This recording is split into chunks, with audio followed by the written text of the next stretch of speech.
Okay, last one. You guys have been super patient. Thank you. Is there anything else you want to say about storytelling, writing, or my books? Oh, well, thank you for asking, Dana. I really appreciate that. Yeah, I have two self published novels that are currently available through Amazon in either digital or Dead Tree formats. Tintin and the King's Claw is a modernization sci fi version of an old comic book series called Tintin that I am super proud of. It's got a kick-ass protagonist that I think is great. It's got a really cool setting. I think it's a fantastic story about adventures on asteroids and just romping around the inner solar system. It's got pirates and explosions and car chases. It's amazing. It's super fun.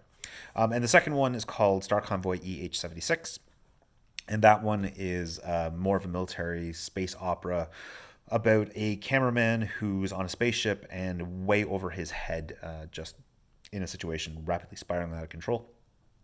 It's also a ton of fun.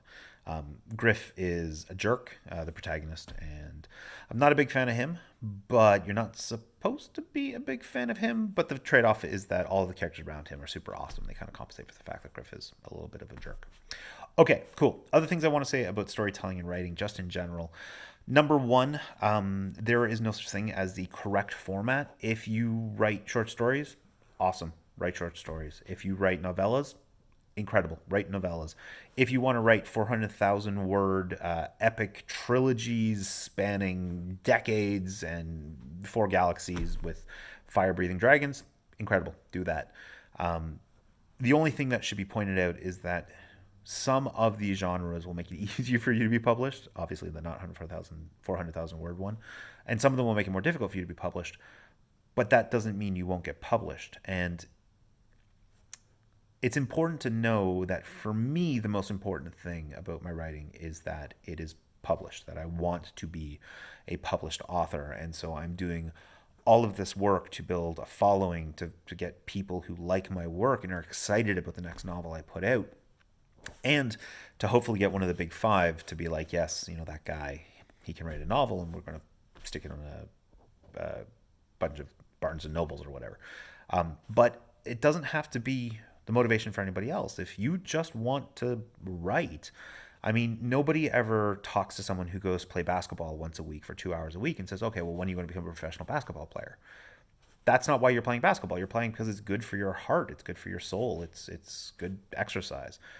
And for some of us, that's kind of what writing is, that it's important for us to have that outlet, for the ability to do that kind of thing.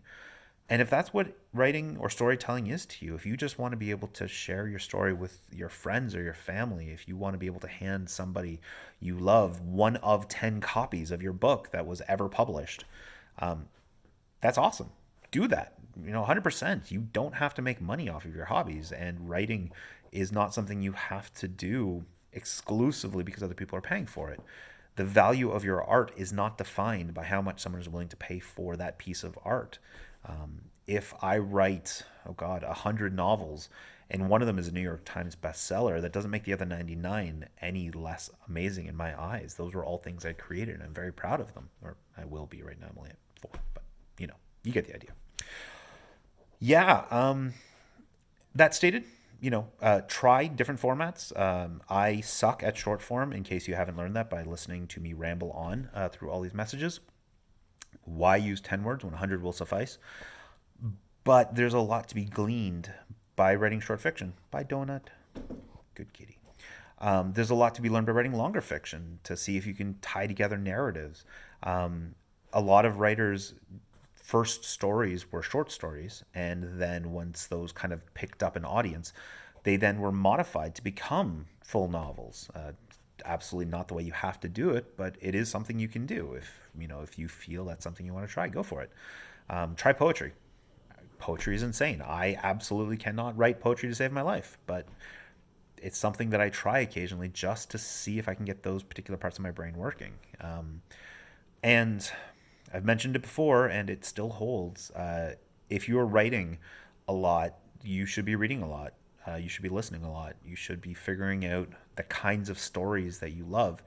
The old saying, write what you know, it's not really a good saying. It should be write what you're excited to read. You want to be putting out the kind of stories that you are excited to hear about, that you are excited to read or see. That's the thing that should be firing you. The fact that, you have this idea for a setting or a character that has never been told in quite the right way, and you're going to do that, and that's incredible.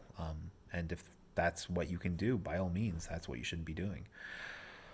Other than that, writing is super depressing. Just as a heads up, there's going to be a ton of rejection. It's going to come in constantly. If you're trying to become a professional published author, just accept it. 2016, I got over 100 rejections for short stories and novels. That was amazing. The 2017, I aimed for 101. I didn't hit it, but I tried. Because you just have to say, well, like, these aren't rejections of me. These are people saying, hey, this story isn't quite right for my market, or isn't quite right for the thing I want to publish. And there's nothing wrong with that. I had several very successful short stories in 2016. I published my first novel in 2016. And those were all successes, but they were built on the shattered carcasses of all the rejections I received. And if you can't handle rejection, maybe not the career choice for you. But again, that's fine. It doesn't have to be for everybody. Just accept it that you are going to get rejected a lot, and even if you become a successful published author, there's going to be book reviews, and a lot of them aren't going to like you. J.K. Rowling's billionaire. A lot of people can't stand her books. It's just going to be part of the course. Don't take it personally. They're not rejecting you. They're just saying that your book isn't for them, and there's nothing wrong with that either. Other than that, super depressing, but it's also super fulfilling. There's a reason I've been doing this and dreaming about it my entire life, and I wake up every morning that I get to write with just a smile on my face, because it's incredible. It's a really neat thing to be able to do, and if that's important to you, then by all means, keep at it. Don't let the rejections get you down. I hope these have been helpful. I want to give a big thank you to Dana for asking me for my input, and hopefully some of this rambling tirade has been useful to some of you as well. If you have any questions, you can reach me at mhquestis.com. There are also links to all my novels and short stories there. A bunch of free short stories. I post there weekly, rambles about my process of trying to become a writer, and so that can be kind of cool, just to get a little glimpse into the area I call my mind. If you have any questions or whatever, you can email me, mhquestis@gmail.com. I read absolutely everything I receive. I respond as often as I can. And I would love to hear from you. If you have any questions or anything I didn't cover that you want me to talk about, or anything you want me to elaborate on, let me know. Cool. Thanks. Good luck.